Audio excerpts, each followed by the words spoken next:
ಎಲ್ಲಾರ್ಗೂ ನಮಸ್ಕಾರ. ಎಲ್ಲಾರು ಸೋಷಿಯಲ್ ಮೀಡಿಯಾದಾಗ ಮತ್ತೆ ನ್ಯೂಸ್ ನಾಗ ನೋಡಿರ್ತೀರಿ ಮುಕ್ಕಳೆಪ್ಪ ಲವ್ ಜಿಹಾದ್ ಅಂತೇಳಿ. ನಾ ಯಾವ್ದೇ ತರದ ಲವ್ ಜಿಹಾದ್ ಮಾಡಿಲ್ಲ. ನಾವ್ ಇಬ್ರು ಇಷ್ಟಪಟ್ಟು ಮದುವೆ ಆಗಿದ್ದೈತಿ. ಮತ್ತ ನಾವ್ ಯಾವ್ದೇ ತರದ ಮತಾಂತರ ಮಾಡ್ಕೊಂಡಿಲ್ಲ. ಇವ್ರು ಯಾವ ಧರ್ಮದೊಳಗ್ ಹುಟ್ಟ್ಯಾರಲ್ಲ ಅದ ಧರ್ಮದೊಳಗ್ ಹೋಗ್ತಾರ ಕಡೆ ತನಕನು. ನಾ ಯಾವ ಧರ್ಮದೊಳಗ್ ಹುಟ್ಟೇನಲ್ಲ ನಾನು ಕಡೆ ತನಕನು ಅದ ಧರ್ಮದೊಳಗ್ ಹೋಗ್ತೇನಿ. ಯಾವ್ದೇ ತರ ಮತಾಂತರ ಮಾಡುದಿಲ್ಲ. ಮತ್ತ ನಮ್ಮ ಕಲಾವಿದ್ರ ಒಳಗ ಜಾತಿ ಧರ್ಮ ಯಾವ್ದು ತರಾಕ್ ಹೋಗ್ಬೇಡ್ರಿ. ನಾ ಕರ್ನಾಟಕ ಒಳಗ ಹುಟ್ಟೇನಂದ್ರ ನಾನು ಒಬ್ಬ ಕನ್ನಡಿಗನ, ನಾನು ಒಬ್ಬ ಹಿಂದೂನ ಹೆಮ್ಮೆ ಅಂತ ಹೇಳ್ಕೊತೀನಿ. ನಾನು ಕನ್ನಡಿಗ ಹಿಂದೂ ಅಂತ ಹೇಳಿ. ಮತ್ತ ಯಾವ್ದೇ ತರ ನಮ್ಗ ಕಿರಿಕಿರಿ ಮಾಡುದು, ಯಾವ್ದೇ ತರ ಇದ ವಿಡಿಯೋಸ್ ಮಾಡಿ ಹಾಕುದು ಯಾರು ಮಾಡಾಕ್ ಹೋಗ್ಬೇಡ್ರಿ. ನಮ್ಗ ಬದುಕಾಕ್ ಬಿಡ್ರಿ ಅಂತ ಹೇಳಿ ಕೇಳ್ಕೊತೀನಿ. ಇಷ್ಟ ಕೇಳ್ಕೊಳ್ಳೋದ್ನ ಮತ್ತೇನಿಲ್ಲ. ಧನ್ಯವಾದಗಳು. ನಾನು ಅದ ಕೇಳ್ಕೊತೀನ್ರಿ ಫ್ರೆಂಡ್ಸ್.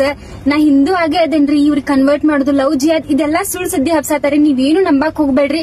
ಮೊದ್ಲಿನ ಮುಕ್ಕಳಪ್ಪನ್ ಹೆಂಗ್ ನೋಡಿದ್ರಿ